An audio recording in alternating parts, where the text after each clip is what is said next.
I bought a pre-built PC, and maybe you should too. Hey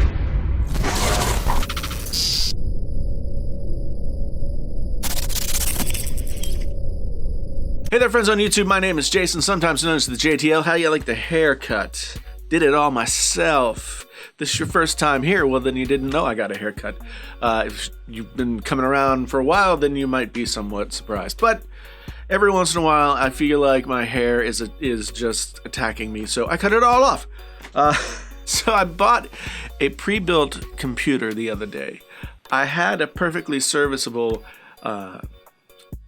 PC that I'd been working with for a couple of years. It had a i7-6700K, it had a 1060 in there, but I needed a little bit more horsepower for the editing and gaming stuff, and so I started looking around. I heard about these new Intel chips with 6 cores and 12 threads, and I was like, oh, that sounds like something that I might need. So I did some research, and while they're still on the same socket, they are not backwards compatible, so you can't just grab a chip from this new line and drop it into an older motherboard. You had to get a new motherboard.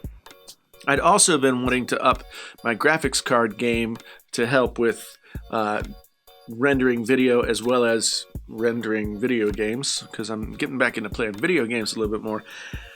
And the prices of graphics cards right now, if you've been paying attention at all, you know that they're just crazy out of the ballpark. So I was looking at $350 for the new chip, about $150, maybe $200 for a new motherboard, about $700 or $800 for the 1080 that I wanted to get, if I was able to find one.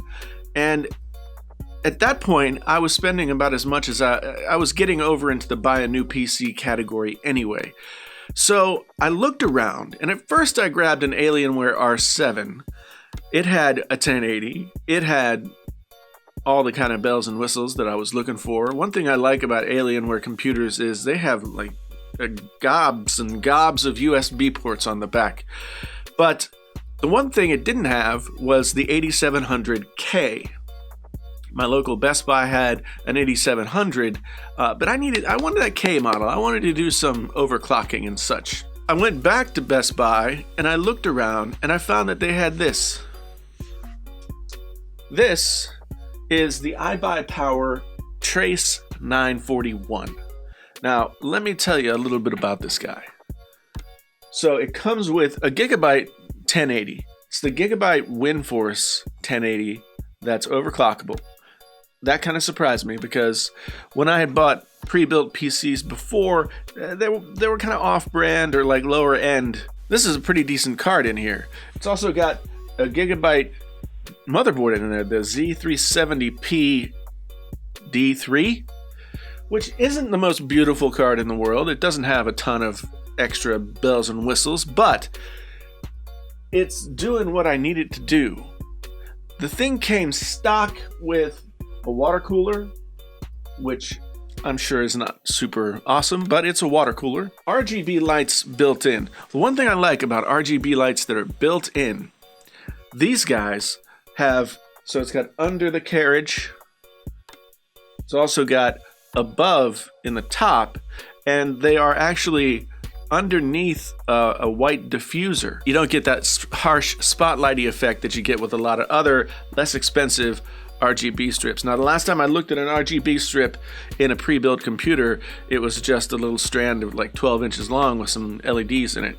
So I was impressed with that. So let's take a little bit closer look. As you can see, there's LED lights up there. I put 3 RGB fans that I had in my other computer in here. Now, they are not controllable in any way besides this little box that's on the back, but I threw them in there to get a little bit more air. This is okay. This is a little plastic front, but the lights are tasteful, not too bad. So it's got the iBuyPower logo on there. I don't really see it, so that doesn't bother me. Top I/O, we've got headphone jack, activity light, mic jack, 2 USB 3s, and a power button. And then these are the vents for cooling that come through here. Now, the only other case that I've seen that's done something similar to this is the InWin 303, which I was looking at, and that's pretty cool. Another thing that I really like is, okay, so they give you one of these crap controllers, right? And usually they lay around and they just sort of hang out and you lose them eventually. But these guys, it's magnetized. So I can just grab it and throw it anywhere on here.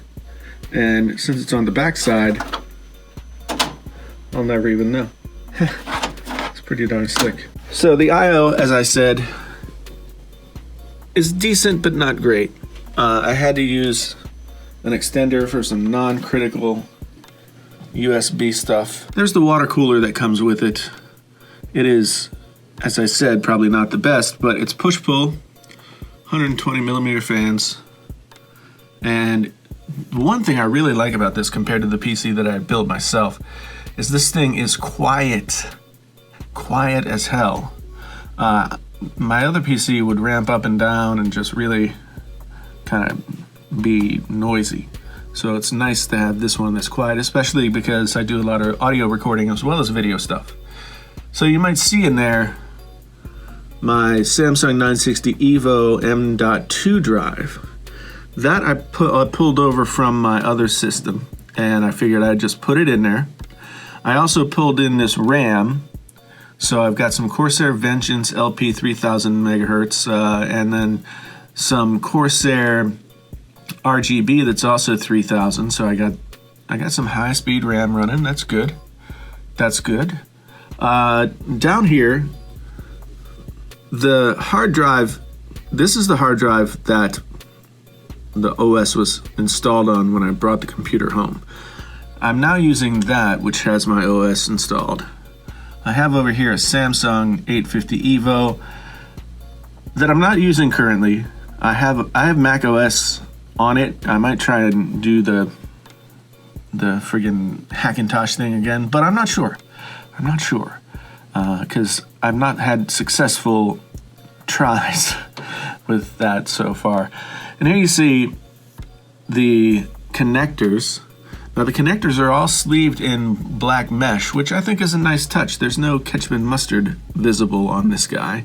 It does have a blue power connector, which it's neither here nor there, but it's not a big deal. And then you've got the shroud that covers everything that is underneath the surface, including the power supply, which is a 600 watt power supply by a company called iBuyPower. And it's 80 plus rated, and I've done some reading, and folks at iBuyPower say that they've had maybe 2 power supply failures from that company in a bunch of years. So I'm not too worried about it right now. I do have another power supply that I could put in, but I just didn't feel like going through the rigmarole of installing a new power supply, because that's one of the biggest pains in the rear end of buying a new PC and building a new PC. I bought a CyberPower PC at one point. My son Colton and I opened it up. I got a video. I'll put it in a link so you can go see it. We opened it up, and I ended up giving it to Colton for Christmas a couple of years ago. And the quality of that, I mean, this is steel construction. This is really solid. This is plastic here, but not such a big deal. The tempered glass has a decent thickness to it, and it's a solid computer all the way around. Thus far, I've been really happy with my experience with this PC. Came with a 240 SSD and a 1 terabyte hard drive. I have another 2 terabyte hard drive that has all the work that I've been doing for the channel and for my music also installed there. In the couple of years since I last bought a pre-built PC, the quality of these things has risen quite significantly. And it was $17.99. And that's about what I would pay to build this system, maybe even a little bit cheaper. These days, they seem to be building these things with off-the-shelf parts by companies that you recognize, and not some sort of off-brand something or other, except for the power supply. And the quality has been super good. They did also include a mouse, the Zeus E2. The Zeus E2 looks like this. I imagine it lights up. It's got a plastic cable instead of braided. It's not really all that good. It also came with a keyboard, the Aries E1, they're calling it. It says it has spill-resistant structure. Let's just take a look at it. I have a feeling I know how I'm going to feel about this keyboard.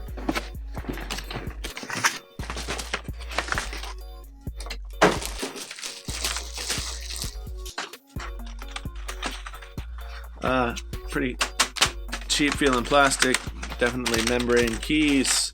Does have those multimedia controls up here, like it said. But this is not very nice. So, what are my final thoughts about buying this PC instead of building one myself? The finances were what really drove the decision. I am super impressed with what I was able to get for the money that I was spending. This iBuyPower Trace 41 is really pretty solid. It needs more case fans. I put 3 in, but they're, you could argue for more. Name brand parts for the most part, cutting some corners on a slightly cheaper motherboard, but still name brand. Cutting some corners on what I guess is their own in-house stock cooler, but it is water cooled. The case design is a lot nicer than I expected it to be. I'm enjoying the RGB lights. They're not overkill, but they do add a nice flair to the PC itself. So, and I'm not really a super RGB, gotta, be doing a disco dance inside of my PC kind of person, but I do like to have a little bit of lighting. I do like for it to kind of pop. So I'm very impressed with what I was able to get with this thing. I never really thought I would say it, but at this point, this juncture where Bitcoin mining has made graphics card prices crazy and also made graphics card supplies very low, basically I just took my operating system and a hard drive as well as my memory, stuck it in this guy, and now I basically have the same PC, but with totally upgraded parts. And that is something else. Not everybody's going to have a PC that they can pull stuff from. But if you're just getting started, I'm super impressed with the Trace 941. I bought it just kind of sight unseen. I just saw it, they had it on Best Buy, and I ordered it, and I went and picked it up, and I brought it home, and I was pleasantly surprised, and I think you will be too. It's a beast of a computer for a decent amount of money. Let me know what you think down in the comments. Are you guys totally against the pre-built PC, or are you like me, kind of recognizing that building a PC is not economically feasible as much as it used to be? You can't save as much money, and a pre-built like this one is worth considering. That's where I am. Let me know where you are. Again, thanks for being here. My name is Jason, sometimes known as the JTL. This is Painfully Honest Tech. Tech so honest, it hurts. Until the next time, I'm out.